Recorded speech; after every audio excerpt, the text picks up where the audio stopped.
رب اشرح لي صدري ويسر لي أمري واحلل عقدة من لساني يفقهوا قولي. السلام عليكم ورحمة الله وبركاته.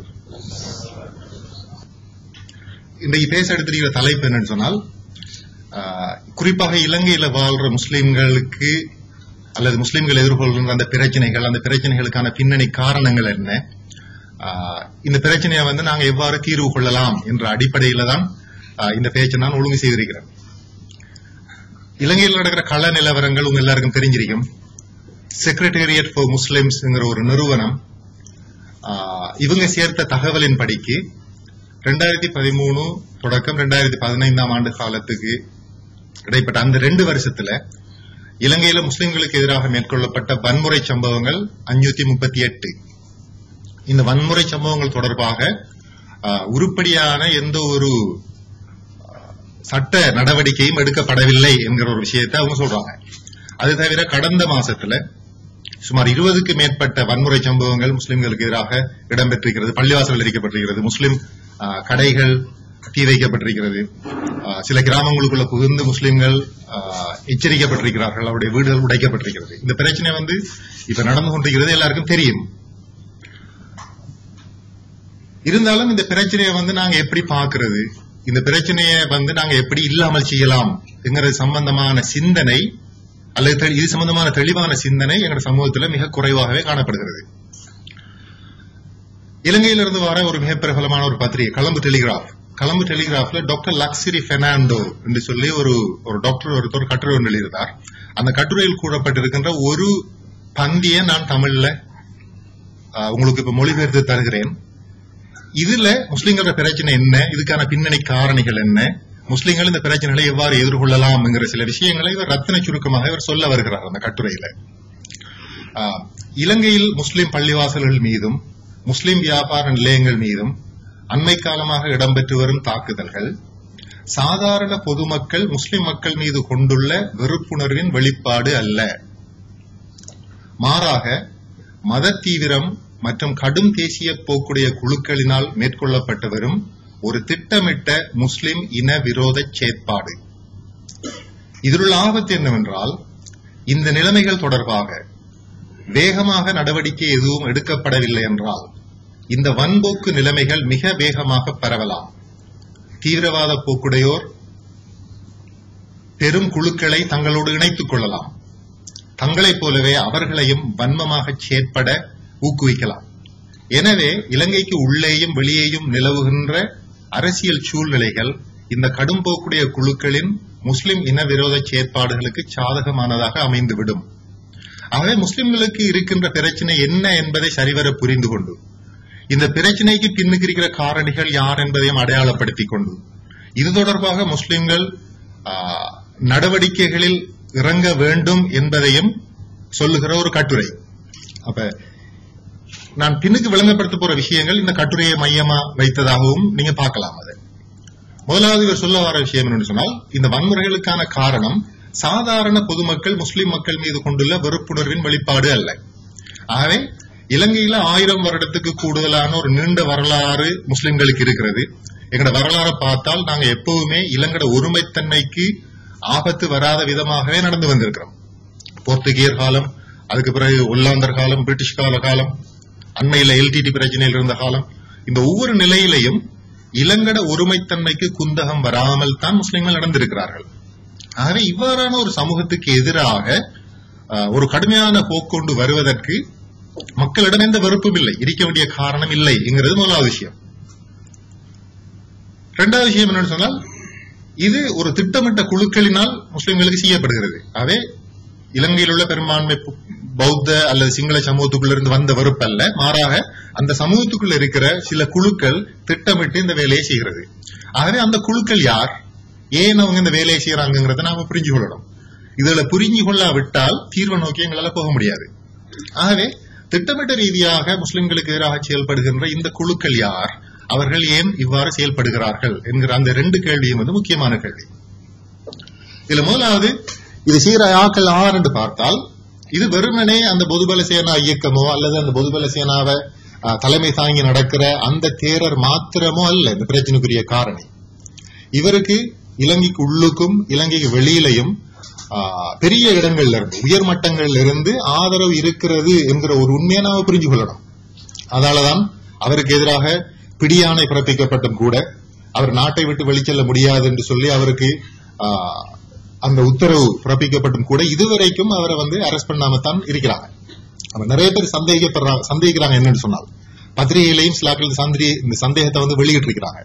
அதாவது அமைச்சரவையில் உள்ள சிலர் இவரை பாதுகாக்கிறாங்க என்கிற ஒரு விஷயத்த சொல்றாங்க. ஆக இதுல இருந்து நாம உண்ட புரிஞ்சு கொள்ளணும் என்னன்னு சொன்னால் முஸ்லிம்களை அழிக்கணும் என்று சொல்லி கங்கணம் கட்டி கொண்டு செயல்படுகின்ற அந்த குழுக்கள் பலவீனமான குழுக்கள் அல்ல. அவங்களுக்கு பெரிய பின்புலம் இருக்கிறது. இலங்கைக்குள்ளே அவர்களுக்கு பல்வேறு மட்டங்களிலும் அரசியல் மட்டங்களிலும் போலீஸ் மட்டங்களிலும் இவங்களுக்கு ஆதரவு இருக்கிறது என்கிற ஒரு உண்மையை நாங்கள் விளங்கிக் கொள்ளணும். இரண்டாவது, இலங்கைக்கு வெளியிலையும் இவங்களுக்கு ஆதரவு இருக்குது. ஏன்னு சொன்னால் பொதுவாக ஒரு நாட்டிலே இப்படியான வன்மை போக்கோட யாராவது செயல்பட்டால் அதை குறிப்பாக மேலத்திய அரசியல் கண்டிக்கிறது ஒரு இயல்பு. எந்த ஒரு நாட்டிலையும் என்னன்னு சொல்றது ஹியூமன் ரைட்ஸ் மனித உரிமைகளுக்கு எதிராக மனிதர்களை கொல்ற முயற்சியோட யாராவது குழுக்கள் செயல்பட்டால் அந்த குழுக்களை இந்த ஐரோப்பிய நாடுகள் பொதுவாக கண்டிக்கிறது ஒரு வழமை. அவ்வாறான கண்டிப்புகள் கூட ஒரு உறுதியான முறையில நடக்கல இந்த விஷயத்துல. அடுத்தது காலங்காலமா செஞ்சு வர்றாரு. இன்னைக்கு நேரத்தை ஆரம்பிச்ச பிரச்சனை இல்ல, 3-4 இயர்ஸ் அது நடக்குது. ஆகவே இந்த வெளிநாட்டு அரசாங்கங்கள் இது சம்பந்தமாக ஒரு வகையான மந்த போக்கு அசமந்த போக்கோடு இருக்கிறது எதை காட்டுதுன்னு சொன்னால் இவங்களுக்கு ஒரு சிக்னல் கொடுக்கப்பட்டிருக்கிறது, நீங்க விரும்புறது செஞ்சு கொள்ளலாம் என்று சொல்லி.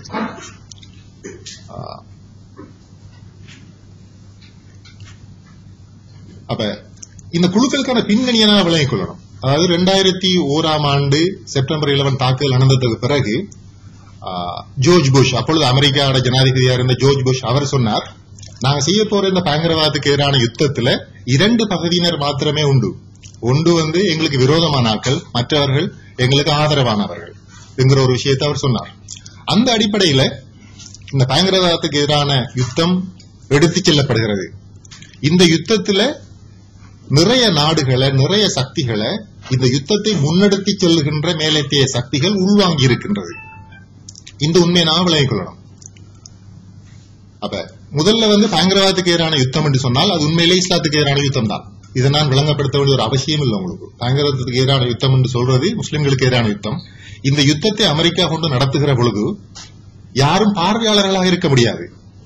எல்லாரும் அமெரிக்காவுக்கு ஆதரவு வழங்க வேண்டும், மேலத்திய நாடுகளுக்கு ஆதரவு வழங்க வேண்டும். அவ்வாறு ஆதரவு வழங்காதவர்களை எதிரிகளாக நாங்க பார்ப்போம் என்கிற ஸ்டேட்மெண்ட் தான் புஷ் அப்ப சொன்னது. ஓகே, அப்ப அந்த வகையில அவங்க இந்த யுத்தத்தை கொண்டு நடத்துறதுக்காக சில கூட்டமைப்புகள் அமைச்சிருக்கிறாங்க. அந்த வகையில நாடுகள், தேசிய அரசாங்கங்கள் ஒரு கொடியின் கீழ் ஒன்றா வந்திருக்கிறது. நிறைய நாடுகள், பிரான்ஸ், பிரிட்டன், மற்ற ஐரோப்பியன் நாடுகள் எல்லாம் அவங்களோட ஒன்றாக இணைந்திருக்கிறது. அது மாதிரி இந்த யுத்தத்தை கொண்டு நடத்துறதுக்கு, முஸ்லிம்களுக்கான யுத்தத்தை கொண்டு நடத்துறதுக்கு மதங்களும் உள்வாங்கப்பட்டிருக்கிறது. அந்த வகையில பாத்தீங்கன்னு சொன்னா அந்த டெமோக்ராட்டிக் ரிப்பப்ளிக் ஆஃப் காங்கோ என்கிற நாட்டுல கிறிஸ்தவ தீவிரவாத குழுக்கள் நிறைய முஸ்லிம்களை மிக மோசமான முறையில படுகொலை செஞ்சாங்க. இதை யாரும் எந்த மேலத்திய நாடும் கண்டுகொள்ளல. ஆகவே கிறிஸ்தவ அந்த இனக்குழுக்களுக்குள்ள இருக்கிற தீவிரவாத தொன்மை கொண்ட ஆக்கள் கூட என்ன செய்யறாங்கன்னு சொன்னால் முஸ்லிம்கள் அழிக்கிறதுக்கு பயன்படுத்தப்படுறாங்க. அதே மாதிரி இந்தியாவில் இப்ப அண்மை காலமாக நடந்து வர விஷயங்கள் உங்களுக்கு தெரியும். பிஜேபிங்கிற அரசாங்கம் அங்க இருக்கிறது. நிறைய முஸ்லிம்கள் கற்பழிக்கப்பட்டிருக்கிறாங்க. நேற்று முந்தினத்து ட்ரெயின்ல நோம்போடு இருந்த ஒரு பொம்பளை ட்ரெயினுக்குள்ள இருக்கிற போலீஸ் அதிகாரி பிடிச்சு கற்பழிச்சிருக்கிறார். இது தவிர நிறைய விஷயங்கள் இப்படி நடந்திருக்கிறது. பிலிப்பீன்ஸ்ல இருக்கிற ஜனாதிபதி பேசியிருக்கிறார். அவங்களோட சோல்ஜர்ஸ் கிட்ட அவர் சொல்லிக்கிறார், நீங்க இந்த யுத்தத்தை கொண்டு நடத்தும் பொழுது ஒவ்வொரு சோல்ஜருக்கும் 3 முஸ்லிம் பெண்களை கற்பழிக்கிறதுக்கு நான் அனுமதி தாரேன்னு சொல்லி ஒரு நாட்டு பிரசிடென்ட். ஆகவே இந்த யுத்தத்தை கொண்டு நடத்துறது வெறுமனே ஒரு நாடு அல்ல, பல நாடுகள் ஒன்றாக இணைந்து இந்த யுத்தத்தை கொண்டு செல்லுது. அதே போல மத குழுக்களும் இந்த யுத்தத்தில் உள்வாங்கப்பட்டிருக்கிறது. மியான்மர்ல புத்திஸ்ட் உள்வாங்கப்பட்டிருக்கிறாங்க. மியான்மர்ல நடக்கிற விஷயங்கள் அது சம்பந்தமான டீடைல்ஸ் நான் சொல்ல வேண்டிய அவசியம் இல்லை. அதே போல இலங்கையில் இருக்கிற அந்த மத தீவிரவாத குழுக்களுக்கும் மியான்மர்ல இருக்கிற அந்த தீவிரவாத குழுக்களுக்கும் இடையிலான நெருங்கிய தொடர்பும் நமக்கு தெரியும். ஆகவே இந்த யுத்தத்துல இலங்கைக்குள்ளேயும் ஒரு குழு உருவாக்கப்பட்டு அந்த குழுவும் இந்த யுத்தத்துக்குள் உள்வாங்கப்படுகிறது என்பதுதான் நாங்க இங்க காண்றோம்.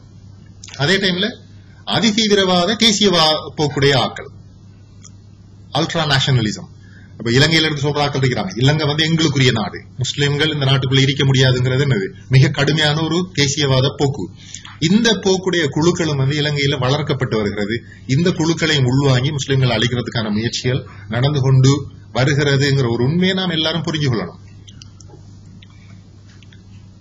அப்ப நான் இதுவரைக்கும் சொன்னா இந்த யுத்தத்துல வந்து யார் முஸ்லிம்கள் அழிக்கிறதுக்கு கங்கணம் கட்டி கொண்டிருக்கிறாங்க, இவங்களோட பின்னணி என்னங்கிறது ஓரளவுக்கு உங்களுக்கு விளங்கியிருக்கும்.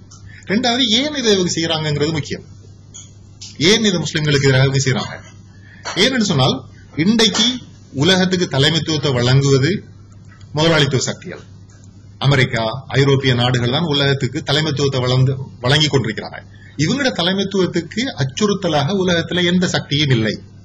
ஆனா கடந்த காலத்துல பாத்தீங்கன்னு சொன்னா, சோவியத் யூனியன் இருக்கிற டைம்ல கம்யூனிசம் என்று சொல்லி ஒரு சித்தாந்தம் இருக்கிற வேளையில அவங்க வந்து இவங்களோட அந்த தலைமைத்துவத்தை வந்து கேள்விக்குட்படுத்தினாங்க. அவங்களும் போட்டி போட்டாங்க இவங்களோட தங்களோட தலைமைத்துவத்தை தங்களோட கைக்குள்ள எடுக்கிறதுக்கு. ஆனால் அந்த நிலைமைகள் இன்று இல்லை. கம்யூனிசம் முதலாளித்துவத்தை வந்து அச்சுறுத்துகின்ற ஒரு நிலைமை இன்று இல்லை. ஆனால் இஸ்லாம் இருக்கிறது. இஸ்லாத்தை கண்டு அவர்கள் அஞ்சுகிறார்கள். அதுக்கு ஒரு காரணம் என்னன்னு சொன்னால், முஸ்லிம்கள் இருக்கிற நம்பிக்கையும் ஒரு காரணம், ஈமான். ஏன் ஒவ்வொரு முஸ்லிமும் நாம நம்புறோம், இஸ்லாம்ங்கிறது வெறுமனே சடங்குகளுக்குள் மட்டுப்படுத்தப்படுகிற ஒரு மார்க்கம் அல்ல. இஸ்லாம் ஒரு சம்பூர்ணமான வாழ்க்கை திட்டம்ங்கிற நம்பிக்கை எல்லா முஸ்லிம்களுக்குள்ளும் இருக்கிறது. இந்த நம்பிக்கை அவர்களுக்குள் அச்சத்தை தோற்றுவித்திருக்கிறது. ஏன் இஸ்லாம் சம்பூர்ண வாழ்க்கை என்று சொல்லி நம்புற ஒருத்தர் அவர் என்ன நம்புறாருன்னு சொன்னால், இஸ்லாத்துக்கு என்று ஒரு தனித்துவமான ஒரு சமூக கட்டமைப்பு இருக்குது. இஸ்லாத்துக்கு என்று சொல்லி ஒரு பொருளாதார கட்டமைப்பு ஒன்று இருக்குது குர்ஆன் சுன்னாவோட ஒளியில. இஸ்லாத்துக்கு என்று சொல்லி ஒரு அரசியல் கட்டமைப்பு ஒன்று இருக்குது, இது தனித்துவமானது. ஒவ்வொரு முஸ்லீமும் நாம நம்புறோம் எப்படின்னு சொன்னால், இதுதான் சரியானது, இந்த வாழ் ஒழுங்குதான் சரியானது. இதுக்கு மாற்றமாக இருக்கிற முதலாளித்துவ பொருளாதார ஒழுங்கு, சமூக ஒழுங்கு, அரசியல் ஒழுங்குகள் எல்லாம் பிழையானதுங்கிற நம்பிக்கை, பிழையானது என்கின்ற நம்பிக்கை எங்களுக்குள்ள எல்லாம் இருக்கிறது. அப்ப இந்த நம்பிக்கை இருக்கும் பொழுது அவர்களுக்கு அது அச்சத்தை தோற்றுவிக்கிறது. ஆகவேதான் அவங்க வந்து தொடர்ந்து இந்த ஆதிக்க நிலையை தங்களுக்குள்ள வச்சிருக்கணும்னு சொன்னால், இன்றைக்கு இருக்கிற மாதிரி உலகத்தை வந்து தங்களோட விருப்பப்படியே ஆட்சி செய்து கொண்டு போக வேண்டுமாக இருந்தால், முஸ்லிம்கள்கிட்ட இருந்து ஒரு அச்சுறுத்தல் வராம பாதுகாக்க வேண்டிய ஒரு பொறுப்பு கொண்டு அவர்களுக்கு இருக்கிறது. ஆகவேதான் முஸ்லிம்களை ரெண்டு வகையில அழிக்கிறதுக்கு முயற்சி செய்யறாங்க. அதாவது எங்கள்கிட்ட இருந்து வரும் என்று சொல்லி அவங்க எதிர்பார்க்கிற அந்த ஆபத்தை இரண்டு வகையில் வந்து இல்லாமல் செய்யலாம். அதுல ஒன்று என்னன்னு சொன்னால், முஸ்லிம்களை வந்து பௌதீக ரீதியா அழிச்சு கொள்றது. அவங்களோட எண்ணிக்கைகளை குறைத்தால், அவங்களோட நாடுகளை வந்து அங்க இருக்கிற கட்டிடங்களை, இன்ஃப்ராஸ்ட்ரக்சரை வந்து அடிச்சு நொறுக்கினால், ராணுவங்களை பலவீனப்படுத்தினால் இவங்களுக்கு எதிரான சக்தி இல்லாமல் போகும். இது முதலாவது வழி. இது நிறைய இடங்கள்ல நடக்கிறது. இலங்கையிலையும் இப்படியான ஒரு வேலையை செய்யறதுக்கான முயற்சி தான் இப்ப நடக்கிறது. அவங்க வந்து அழுத்கமையில இப்படியான ஒரு விஷயத்தை வந்து ஆரம்பிச்சாங்க. அதை அணைஞ்சு விட்டதா நாம நினைக்க கூடாது. அதை வந்து பெரிய அளவுல செய்யறதுக்கான ஏற்பாடுகள் தொடர்ந்து நடந்து கொண்டிருக்கின்றன. ஆகவே முஸ்லிம்களை அழிக்கிறதன் மூலமா என்ன செய்யலாம், இந்த ஐரோப்பிய சக்திகள் தங்களுடைய இருப்பை வந்து தக்க வைத்துக் கொள்ளலாம். நிறைய நாடுகள்ல அவங்களோட ராணுவத்தை அனுப்பி அழிக்கிறாங்க. சில இடங்கள்ல நான் ஏற்கனவே சொன்ன மாதிரி மத குழுக்களை பயன்படுத்தி அழிக்கிறாங்க. அப்ப அது ஒரு வழி. இன்னும் ஒரு வழி என்னன்னு சொன்னால், முஸ்லிம்கள் கிட்ட இருக்கிற நம்பிக்கை இல்லாமல் ஆக்குவது. எந்த நம்பிக்கை? நான் நேற்று சொன்னேன், எல்லார்ட்டையும் வந்து எப்படியான நம்பிக்கை இருக்குது, எல்லா முஸ்லிம்கிட்டையும் இஸ்லாம் சம்பூர்ணமான வாழ்க்கை திட்டம்ங்கிற நம்பிக்கை.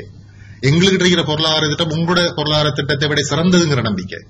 உங்களோட இருக்கிற அரசியல் கட்டமைப்புகளை விட இஸ்லாம் வழங்குகிற கட்டமைப்பு சிறந்ததுங்கிற அந்த நம்பிக்கை இல்லாமல் போகுமாக இருந்தால் அவங்களுக்கு எந்த விதமான அச்சுறுத்தலும் இல்லை. ஏன்னு சொன்னால், நாம வெறுமனே தொழுது நோன்பு பிடிச்சி ஜக்காத் கொடுத்து தஸ்பீஹ் மணியை வச்சு கொண்டு திக்ர் செய்யற ஆக்களா மாத்திரம் நாம மடக்கப்படுவோமாக இருந்தால் அவங்களுடைய இருப்புக்கு எது விதமான அச்சுறுத்தலும் இல்லை. ஆகவே இந்த நம்பிக்கைகள் முஸ்லிம்களிடமிருந்து களையப்பட வேண்டும். ஆகவே இந்த நம்பிக்கைகளை களைவதற்கான முயற்சிகளும் வந்து பெரிய அளவுல நடக்கிறது. அதனாலதான் இன்றைக்கு இலங்கையில பாத்தீங்கன்னு சொன்னால், முஸ்லிம் தனியார் சட்டம் ஒன்று இருக்குது. இலங்கை அரசியலமைப்பு சட்டத்திலேயே முஸ்லிம்களுக்கு ஷரியாவை ஓரளவு பின்பற்றக்கூடிய சில ஏற்பாடுகள் செய்து தரப்பட்டிருக்கிறது. அப்ப இதெல்லாம் இது சின்ன விஷயங்களை கூட முஸ்லிம்கள்ட்ட இருந்து அப்படியே கலட்டி எடுக்கிறதுக்கான ஒரு முயற்சி நடக்குது. ஐரோப்பிய நாடுகள்ல ஹிஜாபை கலட்டுறதுக்கான முயற்சிகள் நடக்குது. ஆகவே இந்த இரண்டு வழியிலையும் வந்து அவங்க இஸ்லாத்தை அழிக்கிறதுக்காக முயற்சி செய்யறாங்க. இதை நம்ம கண் கூட பார்க்கலாம். இலங்கையில நடந்து வருகிறது. அதுல குறிப்பா அண்மை காலத்துல இந்த ஜிஎஸ்பி பிளஸ் என்று சொல்லி ஒரு விஷயம் ஒன்று வந்து உங்களுக்கு தெரிஞ்சிருக்கும். அதாவது ஐரோப்பிய யூனியன் இலங்கையிலிருந்து ஐரோப்பாவுக்குள்ள வார ஏற்றுமதி பொருட்களுக்கு அல்லது இறக்குமதி பொருட்கள், இலங்கையிலிருந்து அவங்க நாட்டுக்குள்ள வார இறக்குமதி பொருட்களுக்கு வரிச்சலுகைகளை வழங்கியிருந்தார்கள்.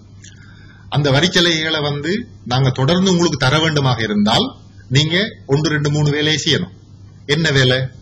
முஸ்லிம்களுக்கு காலகாலமா வழங்கப்பட்டிருக்கிற இந்த முஸ்லிம் தனியார் சட்டம் போன்றது இல்லாமலாக்கப்படலாம். ஆகவே தங்கள்கிட்ட இருக்கிற பொருளாதார பலத்தையும் எதுக்கு பயன்படுத்துறாங்கன்னு சொன்னால், அந்த பொருளாதாரத்தை பயன்படுத்தி இலங்கை போன்ற அரசுகளை எதை செய்விக்க இவர்கள் முயற்சி செய்கிறார்கள் சொன்னால், முஸ்லிம்களை இஸ்லாமிய நம்பிக்கைகள் இருந்து தூரப்படுத்துறதுக்கு.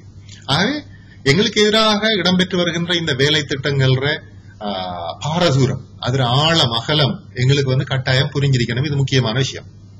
ஓகே, இப்ப இந்த டாக்டர் பெர்னாண்டோ எழுதின அந்த கட்டுரைக்கு உருவமா இருந்தால் அவர் என்ன சொல்றாருன்னு சொன்னால், இந்த வேலை திட்டங்களை இப்பவே நாங்க முடிவுக்கு கொண்டு வர இல்லையாக இருந்தால், முஸ்லிம்களுக்கு எதிராக மேற்கொள்ளப்பட்டு வரும் அல்லது திட்டமிட்டு வரப்படும் இந்த வேலை திட்டங்களை இப்பொழுதே நாங்கள் முடிவுக்கு கொண்டு வரவில்லை என்றால் பாரதூரமான விளைவுகளை முஸ்லிம் சமூகம் எதிர்காலத்தில் எதிர்கொள்ள வேண்டி வரும் என்கிற ஒரு உண்மையை ஒரு சிங்கள மனுஷன் புரிஞ்சு கொண்டு எழுதுகிறார். இது வரலாற்று உண்மை. அதாவது எந்த சமூகம் பயங்கரவாதிகளாக சித்தரிக்கப்பட்டிருக்கிறதோ அந்த சமூகம் அழிக்கப்பட்டதுதான் வரலாறு. உதாரணமா ஐரோப்பாவில் இவங்க இருக்கிற டைம்ல, நாட்சிகள் இருக்கிற டைம்ல யூதர்களை பத்தி எப்படியான கருத்துக்களை சமூகத்துக்குள்ள வளர்த்தாங்கன்னு சொன்னால், இவங்க பிரச்சனைக்குரிய ஆக்கள், இவங்க கரப்பாம்பூச்சி மாதிரியான ஆக்கள், இந்த சமூகத்துக்குள்ள இருந்து கொண்டு இந்த சமூகத்தை பலவீனப்படுத்துறாங்கங்கிற ஒரு கருத்தை வளர்த்தாங்க. அதுல இயற்கையான விளைவு என்னவாக இருக்கும் என்று சொன்னால், இந்த மக்களை அழிப்பாங்க. அது நடந்தது. ஆகவே ஒரு நவகால யூதர்களைப் போலதான் இன்றைக்கு முஸ்லிம்கள் நாங்க இருக்கிறோம். எப்படி ஜெர்மனிக்குள்ள இருந்த யூதர்களுக்கு எதிராக மிக பாரதூரமான பொய்யான தப்பான கருத்துகள் வளர்க்கப்பட்டதோ, அவ்வாறுதான் இன்றைக்கு இலங்கைக்குள்ள இருக்கிற முஸ்லிம்கள் தொடர்பாகவும் கருத்துகள் வளர்க்கப்படுகிறது. ஆகவே நாங்களும் இந்த கருத்துக்களை எதிர்கொள்ளாம இருப்பமாக இருந்தால் யூதர்களுக்கு நடந்த அதே அழிவு எங்களுக்கும் வரும்ங்கிறத நாம புரிஞ்சு கொள்ளணும். அப்படி நடக்கிற பொழுது, இலங்கையில் அப்படி ஒரு அநியாயம் நடக்கிற பொழுது எந்த ஒரு நாடும் அதை கண்டுகொள்ள போவதில்லை. வெளியில இருக்கிற நாடுகள் அதுக்கு அனுமதி வழங்குவாங்க. அதனாலதான் இப்ப நேற்று முந்தினாத்து டெவட்டக்காக பள்ளியில சில எம்பாசடர்ஸ் போயிருக்கிறாங்க. ஆஸ்திரேலியா, ஐ திங்க் கனடா, அடுத்த ஐரோப்பிய நாடுகளுக்கு இருந்து சில எம்பாசடர்ஸ் போயிருக்கிறாங்க. அப்ப அந்த எம்பாசடர்ஸ் கிட்ட இலங்கையில் இருக்கிற அரசியல்வாதிகள் சொல்லிக்கிறாங்க சொன்னால், இலங்கையில இப்படி ஒரு பிரச்சனை ஒன்று முஸ்லிம்களுக்கு உருவாகி வருகிறது, இதை நீங்கள் இல்லாமல் செய்து தாருங்கள் என்று சொல்லி ஒரு கோரிக்கையை முன் வச்சிருக்கிறாங்க. இது ஒரு நகைப்புக்கு இடமான ஒரு செய்தியாக இன்னைக்கு பேஸ்புக்ல மற்ற சோசியல் மீடியாவில் மாறி இருக்கிறது. என்று சொன்னால் மக்களுக்கு இதை உணர்ந்து கொள்ள முடியும். அதாவது அவனோட நாட்டிலிருந்து முஸ்லிம் நாடுகளுக்கு ராணுவத்தை அனுப்பி அவனோட ஏர்போர்ஸ் அனுப்பி முஸ்லிம்கள் அழிக்கிற அந்த சமூகம், அவங்களோட சமூகத்துக்குள்ளே வாழ்ந்திருக்கிற முஸ்லிம்கள் ஹிஜாப கலட்ட நினைக்கிற அந்த சமூகம் இலங்கை முஸ்லிம்களுக்கு எப்படி பாதுகாப்பு பெற்று தரும்? தராதே. அதை ஏன் இவங்க கேட்கிறாங்கன்னு சொல்லி அந்த அரசியல்வாதிகள கையாளாக தனத்தை மக்கள் ஓரளவு புரிஞ்சிருக்கிறதையும் நாம சோசியல் மீடியாக்கள்ல உணரக்கூடிய மாதிரி இருக்கிறது. அப்ப இப்ப நாங்க செய்ய வேண்டிய வேலைன்னு சொன்னால், நான் ஏற்கனவே சொன்ன மாதிரி புஷ் என்ன சொன்னார், இந்த யுத்தத்துல 2 பகுதியினர் மாத்திரம் தான் இருக்கிறாங்க. ஒன்று எங்களுக்கு ஆதரவு தராக்கள், மற்றது எதிரிகள். ஆகவே யாருக்கும் இந்த யுத்தத்துல ஒரு பங்கெடுக்காத பார்வையாளராக இருக்கின்ற அனுமதியை இந்த சக்திகள் வழங்கவில்லை. ஆகவே யாரும் இன்றைக்கு பார்வையாளர்கள் அல்ல. அப்ப நாம யோசிக்கணும்னு சொன்னால், இந்த யுத்தத்துல இலங்கை நாடு, இலங்கை மக்கள் எந்த பக்கத்தை எடுத்திருக்காங்கிற ஒரு கேள்வி கொண்டு வருகிறது.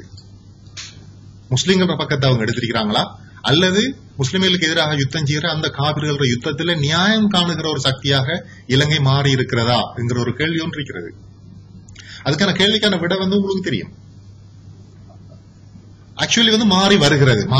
மாறன்னு சொல்லாட்டியும் முஸ்லிம்கள் சம்பந்தமான ஒரு அச்சம், முஸ்லிம்களை மிகவும் ஒரு கட்டுப்படுத்தப்பட்ட நிலைக்கு கொண்டு வர வேண்டிய ஒரு தேவை இருக்கிறது என்கிற ஒரு உணர்வோட தான் இன்றைக்கு இலங்கையில் இருக்கிற சக்திகள் செயல்பட்டு வாரத்தை எங்களுக்கு அவதானிக்கக்கூடிய மாதிரி இருக்கிறது. ஆக என்னத்தை காட்டுன்னு சொன்னால், இதுல அவங்க சைடு எடுக்கிறாங்க, இப்படி மத்த சைடு நோக்கி இவங்க போய்கொண்டிருக்கிறாங்க.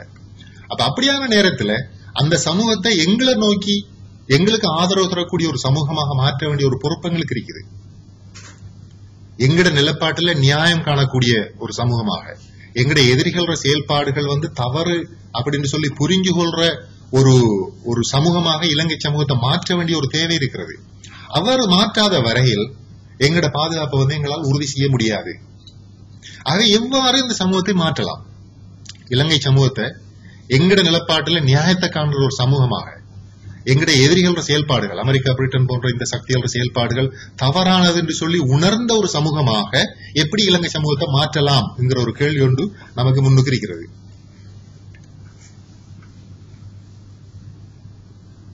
இதை எப்ப செய்யலாம் என்று சொன்னால், நாங்க ஒரு அறிவியல் ரீதியான பங்களிப்பை செய்யணும். நாம இதுல சொசைட்டில சமூகத்துல இறங்கி எங்கட நிலைமை என்னங்கிறத நாம விளங்கப்படுத்தணும்.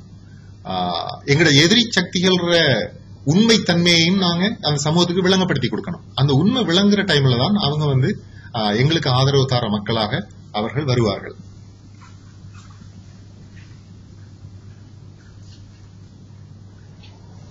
இப்ப அதுல குறிப்பா பாத்தீங்கன்னு சொன்னால், இலங்கையில இருக்கிற மக்களுக்கு இருக்கிற பிரச்சனை எது? இல்லாத முஸ்லிம் பயங்கரவாதமா, அல்லது இல்லாத முஸ்லிம் தீவிரவாதமா, அல்லது இலங்கை மக்கள் பொருளாதார ரீதியான ஒரு அடிமையாக மாற்றப்பட்டிருக்கிறதா ஒரு பிரச்சனை ஒன்று இருக்குது. இலங்கையில ஃபார் எக்ஸாம்பிள் ஃபோர்ப்ஸ் மேகசின்ல அண்மையில ஒரு கட்டுரையின் படிச்சு, இலங்கை பட்ஜெட்ல இருந்து 95% 4% காசு இந்த மேலைத்தை IMF வேர்ல்ட் பேங்குக்கு வட்டி கட்டுறதுக்காகவே செலவழிக்கப்படுகிறது. 95.4%. எஞ்சிய 4.6% வச்சுக்கொண்டுதான் இலங்கை நாடே ஓடிக்கொண்டிருக்கிறது. ஹாஸ்பிட்டல்களுக்கு இன்வெஸ்ட்மெண்ட் இல்லை. எத்தனையோ பொம்பளைகள், ஆண்களும் கூட தான் நாட்டை விட்டு வெளியில வேலை செஞ்சுதான் சாப்பாட்டையை பெற்றுக்கொள்ள வேண்டிய ஒரு தேவை இருக்கிறது. ஆகவே இலங்கை மக்கள் பெரிய ஒரு அநீதிக்கு ஆட்படுத்தப்பட்டிருக்கிறாங்க. இது பெரிய ஒரு அநீதி. மனுஷன் அது ஒரு இயற்கையான வாழ்க்கை அல்ல. லட்சக்கணக்கான பெண்கள் குழந்தைகளை விட்டு போட்டு, கணவன்மாரை விட்டு போட்டு நாட்டுக்கு வெளியில போய் பல்வேறு விதமான அச்சுறுத்தல்களுக்கு மத்தியில காசு உழைச்சித்தான் பிள்ளைகளுக்கு சாப்பாடு கொடுக்க வேண்டிய ஒரு நிலைமை இருக்குதுன்னு சொன்னால், இந்த மக்களை இந்த நிலைமைக்கு கொண்டு வந்தது எது என்கிற ஒரு கேள்வி ஒன்று இருக்கிறது. இந்த மக்களை இந்த நிலைமைக்கு கொண்டு வந்தது எது என்று சொன்னால், இந்த முதலாளித்துவ சக்திகள் தான். இவங்களோட பொருளாதார கொள்கைகள் தான் இந்த சமூகத்தை இப்படி ஒரு அடிமை சமூகமாக, பொருளாதார அடிமை சமூகமாக மாற்றி வைத்திருக்கிறது. ஆக நாம சிங்கள சமூகத்திட்ட பேசும் பொழுது அவங்களுக்கு இதுதான் பிரச்சனை சொல்லி காட்டுற நிலைக்கு நாம யாரும் போவல்ல. இதுதான் பிரச்சனை காட்டினால் இந்த பிரச்சனைக்கான ஆட்கள் யாருங்கிறத பத்தி மக்கள் யோசிப்பாங்க. முஸ்லீம் இல்ல பிரச்சனை. ஒரு பொம்பளை முகத்துல ஒரு சின்ன புடவை துண்டை போட்டுட்டு போறது இல்ல பிரச்சனை. சில முஸ்லீம்கள் முகத்துல கொஞ்சம் தாடிய பெருசா வளர்க்கறது இல்ல பிரச்சனை, அவங்களோட பிரச்சனை. ஆகவே உண்மையான பிரச்சனை எதுங்கிறத அவங்களுக்கு காட்டப்படாதால அவங்க என்ன செய்யறாங்கன்னு சொன்னால், இல்லாத பிரச்சனைகளுக்கு பின்னுக்கு ஓடிக்கொண்டிருக்கிறாங்க. ஆகவே எங்களுக்கு ஒரு பொறுப்பு ஒன்று இருக்குது. எங்களுடைய எதிரி சக்திகளை, இந்த மேலத்தைய சக்திகளோட யதார்த்தம் என்ன, இவங்க யார் என்கிறத சுட்டி காட்டுறதுக்கு. அப்ப அதுல ஒன்று என்னன்னு சொன்னால், இலங்கை நாடு அல்லது இலங்கை மக்கள் ஒரு பொருளாதார அடிமையாக மாற்றப்பட்டிருக்கிறார்கள். நீ சும்மா யோசிச்சு பாருங்க. ஒரு எக்ஸாம்பிள், 10,000 ரியால் சம்பளம் எடுக்கிற ஒருத்தர் இந்த நாட்டுல முதலாளிக்கு 9,540 ரூபாய் வரும். 95.4 9,540 ரூபாயை ஒவ்வொரு மாசம் கொடுத்து போட்டு இவர கையில எவ்வளவு காசு வரும் சொன்னால் 460 ரியால். இந்த 460 ரியாலை வச்சுக்கிட்டு தான் இவர் குடும்பம் நடத்தணும்னு சொன்னால் அது எவ்வளவு ஒரு கொடுமை. அது இலங்கை நிலவை அப்படித்தான் இருக்குது. அதாலதான் நீங்க ரோட்ல பாக்குறீங்க ஆக்கள் ஒவ்வொரு வகையான நோய் வந்த ஆக்கள், ஹாஸ்பிட்டல்ஸ் இல்ல, நல்ல ஃபெசிலிட்டிஸ் இல்ல, அதால பிச்சை எடுத்து திரிகிறாங்க. மகனுக்கு அந்த பிரச்சனை இருக்குது, இந்த பிரச்சனை இருக்குது, மருத்துவத்துக்கு காசு தேவை, காசு தாங்கன்னு சொல்லி. இது ஒரு பெரிய பிரச்சனை இந்த சமூகத்துல, பெரிய பிரச்சனை. இதால பாதிக்கப்பட்ட மக்கள் லட்சக்கணக்கான ஆக்கள் இருக்கிறாங்க. ஆனால் முஸ்லிம் பயங்கரவாதத்தால, முஸ்லிம் தீவிரவாதத்தால எத்தனை பேர் இலங்கையில பாதிக்கப்பட்டார்கள்? ஒருத்தர், 2 பேர். அதுக்கான எந்த எவிடன்ஸும் இல்லை. ஆகவே இல்லாத இந்த பிரச்சனையை பத்தி பேசிக் கொண்டிருக்கிறீங்க. இப்படி லட்சக்கணக்கான மக்கள் பெரிய பாதிப்புக்கு ஆளாக்கப்பட்டிருக்கிறாங்க. இதுக்கான அடிப்படை காரணம் இந்த முதலாளித்துவ சக்திகளும் அவங்களோட பொருளாதார கொள்கைகளும் தான். இப்ப அதுல நான் சொன்ன மாதிரி, இப்ப 10,000 சம்பளம் உங்களுக்கு 9,540 ரூபாயை பஸ் பிடிச்சு கொண்டார், 460 ரூபாய் காசு தான் இருக்குது. குடும்பத்தை கூட நடத்த முடியாது உங்களுக்கு. அப்ப என்ன செய்யறது? முதலாளிகிட்டே திரும்ப கடன் கேட்கணும். அதே நிலைமை தான் இலங்கைக்கும். 4.6% காசை வச்சுக்கொண்டு எங்களுக்கு நாட்டை நடத்த முடியாது, எங்களுக்கு உதவி தாங்கன்னு கேட்க போற டைம்ல அந்த நாடுகள் என்ன செய்யுதுன்னு சொன்னால், அவங்க சொல்றாங்க 1, 2, 3 இதை நீங்க செய்யணும்னு சொல்லி. அப்ப என்ன சொல்றாங்க? அதுல ஒன்றுன்னு சொல்றாங்க, முஸ்லீம்களுக்கு இருக்கிற முஸ்லீம் தனியார் சட்டத்தை நீக்கி நாங்க 460 ரூபாய் கூட்டி தரோம்னு சொல்லி. ஆகவே இன்றைக்கு இப்படி இந்த சமூகம் ஒரு பெரிய ஒரு அகோர பிடிக்குள்ள, இந்த மேலைத்தேய சக்திகள் அகோர பிடிக்குள்ள இலங்கை போன்ற நாடுகள் அகப்பட்டு கொண்டிருக்கிறதுங்கிற ஒரு உண்மையை நாம புரிஞ்சு அதை மற்ற சமூகத்துக்கு சொல்ல வேண்டிய ஒரு பொறுப்பு ஒன்று எங்களுக்கு இருக்கிறது. அதே மாதிரி டாக்ஸ்களை பாத்தீங்கன்னு சொன்னால், இலங்கையில ஒவ்வொருத்தரும் வாங்குற பால் மாவுல இருந்து சிங்களாக்கள் வாங்குற லாம் பண்ண வரைக்கும் எல்லாத்துலயுமே வந்து டாக்ஸ் செலுத்தி கொண்டுதான் இருக்கிறாங்க. அப்ப மக்கள் வந்து மிக கடுமையாக உறிஞ்சப்பட்டு கொண்டிருக்கிறாங்க. இது ஒரு பிரச்சனை. மற்ற பக்கம் பாத்தீங்கன்னு சொன்னால் டாக்டர் அனுலா விஜய் சுந்தர் என்று சொல்லி கன்சல்டன்ட் பிசிஷியன் ஜெயவர்தனா ஹாஸ்பிட்டல் கொலம்பு, அவர் இலங்கைக்குள்ள மதுபானத்தால வந்த பிரச்சனைகள் பற்றி ஒரு கட்டுரை எழுதியிருந்தார் அண்மையில. அதுல என்ன சொல்றான்னு சொன்னால், வரலாற்று ரீதியாக இலங்கை மக்கள செயல்பாடுகளை அவதானித்தால் இவங்க பெருமட்டுக்கு ஆல்கஹாலை, அதாவது சாராயத்தை தவிர்ந்த மக்களாகவே இருந்திருக்கிறார்கள். ஏன்னா பௌத்த மதத்துல ஆல்கஹால் குடிக்கிறது, சாராயம் குடிக்கிறது வந்து தடை செய்யப்பட்ட ஒரு விடயம். ஆகவே அந்த பௌத்த விழுமியத்துக்கு அமைவாக சாராயத்தை தவிர்த்து கொண்டிருக்கிற ஒரு சமூகமாகவே இலங்கை சமூகம் இருந்திருக்கிறது என்று சொல்லிப்பட்ட என்ன சொல்றான்னு சொன்னால், இன்றைக்கு மிக கூடுதலான என்ன சொல்ற பெர் கேபிட்டா ஆல்கஹால் கன்சம்ஷன், தலைக்கு இத்தனை லிட்டர் சொல்லி ஆல்கஹால் குடிக்கிற ஆக்களை பார்த்தோம்னு சொன்னால் இலங்கையில தான் ஆக கூடுதல் ஆகிறாங்க. நம்பர் 1 உலகத்திலேயே ஆக கூடுதலாக ஒரு சராசரி ஆள் குடிக்கிற ஆல்கஹால் வந்து 16.79 லிட்டர், அது இலங்கையில் இருக்கிறாங்க. அப்ப இதுக்கான காரணம் என்னன்னு சொல்லி பார்த்தால், முதலாவது இலங்கைக்குள்ள ஆல்கஹாலை வந்து ஒரு கலாச்சாரமாக பரப்பியவர்கள் யாருன்னு சொன்னா போர்த்துகேயர், அதுக்கு பிறகு வந்த ஒல்லாந்தர், அதுக்கு பிறகு வந்து பிரிட்டிஷ்காராக்கள். டெடி ஆக்ட் சாராய சட்டம் என்று சொல்லி ஒரு சட்டத்தை அமல்படுத்தி நிறைய சாராயத்தை வந்து அந்த மக்களுக்குள்ள கொடுத்தாங்க. இதெல்லாம் ஏன் சொல்றேன்னு சொன்னா, நான் எதிரிகள் யாருங்கிறத அடையாளப்படுத்துறதுக்கான ஒரு முக்கியமான ஒரு தகவல் இது. இந்த சமூகத்தை வந்து இந்த நிலைக்கு கொண்டு வந்தாக்கள் யார்? ஆகவே இன்றைக்கு ஒரு சராசரி யூனிவர்சிட்டி போற ஸ்டூடெண்ட்ஸ்ல யூனிவர்சிட்டிக்குள்ள கால் வைக்கிற போதே, யூனிவர்சிட்டிக்குள்ள என்டர் பண்ணும் போதே குடிக்கிற ஆக்கள் சொல்லி அடையாளப்படுத்தப்பட்டாக்கள் 18% இளைஞர்கள். அப்படின்னா ஏலெவல் படிக்கக்குள்ளேயே வந்து ஆல்கஹால் பழக்கம் அவருக்குள்ள ஏற்பட்டிருக்கிறது. அப்ப நான் முன்னே குறிப்பிட்ட மாதிரி சராசரியா ஒருத்தர் வந்து 16.79 லிட்டர் ஆல்கஹாலை வந்து குடிச்சு கொண்டிருக்கிறார், உலகத்தில் நம்பர் 1.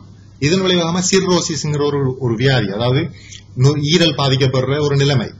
அப்ப இந்த ஈரல்ல பாதிக்கப்பட்டார்கள் உலகத்துல 2வது இடத்துல இருக்கிறோம். இலங்கையில மோல்டோவா முதலாவது, 2வது இலங்கை. ஏன் 2வதுன்னு சொன்னால், சிர்ரோசிஸை வந்து அதிக அளவுல பெற்று தரது வந்து வோட்கா. ஆனா இலங்கையில வோட்கா இல்ல, மத்த சாராயம் இருக்கிறதால வார விளைவுதான் அது. ஆகவே இந்த அளவுக்கு பாதிக்கப்பட்ட ஒரு சமூகம். அடுத்தது ஆல்கஹால் விளைவால என்னென்ன நடக்குதுன்னு சொன்னால், அந்த டாக்டர் எழுதுறா, நான் சொன்ன அந்த consultant physician what's name Anula Vijay Sundar, அவ எழுதுறா, வாகன விபத்துகள் நிறைய நடக்கிறது, பெண்களுக்கு எதிரான வன்முறைகள், சிறுவர் துஷ்பிரயோகம், கொலை, இப்படியான பிரச்சனை எல்லாம் நடக்கிறதுக்கான அடிப்படை காரணமாக இது அமைந்திருக்கிறது சொல்றார்.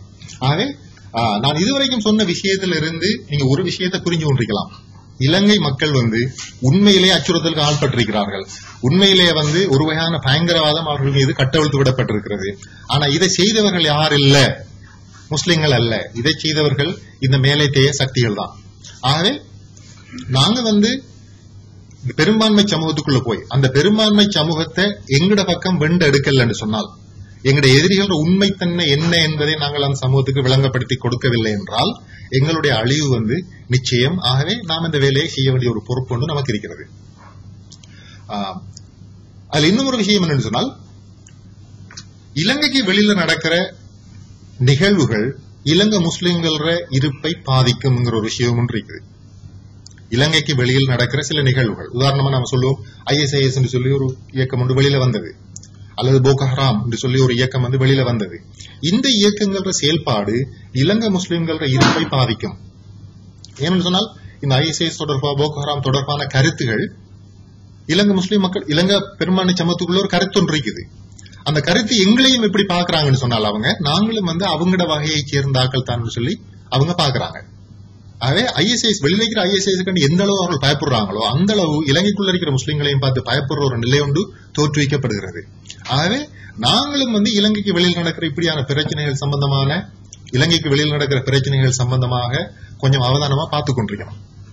அடுத்தது வந்து before I conclude, maybe 2 minutes, வெறுமனை ISIS கண்டிக்கிறதோ அல்லது போகோ ஹராம் வெறுமனை கண்டிச்சு விடுறதோட அந்த பிரச்சனை முடிஞ்சிடாது. ஏன்னு சொன்னால், வெளியில உள்ள அந்த பிரச்சனைகள் வந்து சிக்கலான பிரச்சனைகள். சில டைம்ல அவங்களோட போராட்டங்கள் நியாயமானதா இருக்கும். அந்த போராட்டத்தை அடைஞ்சு கொள்றதுக்கு அவங்க எடுத்த வழிமுறைகள் பிரச்சனையா இருக்கும். அவங்க வந்து முன்வைக்கிற கோரிக்கைகள் வந்து நியாயமான கோரிக்கைகளா இருக்கணும். உதாரணமா என்ன சொல்ற முஸ்லிம் நாடுகளை தாக்காதேங்கிற ஒரு கோரிக்கை, நியாயமான கோரிக்கை. ஐரோப்பாவில் வாழ்ற முஸ்லிம்கள ஹிஜாபை கலட்டாதே, நியாயமான கோரிக்கை. ஆனா அந்த கோரிக்கைகளை அடங்கி கொள்றதுக்காக அவங்க கையாளுற வழிமுறை தவறானதா இருக்கலாம். ஆகவே நாம வெறுமனே இந்த இயக்கங்களை நாம நிராகரிப்புமாக இருந்தால் நாம அவங்களோட வழிமுறையோட சேர்த்து அவங்களோட இலக்குகளையும் நிராகரிக்கிறார்களா நாம வந்துருவோம். அப்படி இருக்கல. ஆகவே நாம இந்த பெரும்பான்மை சமூகத்தோடு நாம கலந்துரையாடல் செய்யும் பொழுது நாம எங்களுடைய இலக்குகளில் உள்ள நியாயங்களையும் எடுத்து சொல்ற ஆட்களாக நாங்க இருக்கணும் என்கிற ஒரு செய்தியோட நான் முடிக்கிறேன். பசியோட இருப்பீங்க எல்லாரும் பண்ணிக்கிறத நினைப்பாடு சொல்றாங்க. ஓகே, ஜஸாக்குல்லாஹ் ஹைர். அஸ்ஸலாமு அலைக்கும் வரஹ்மத்துல்லாஹி வபரகாத்துஹு.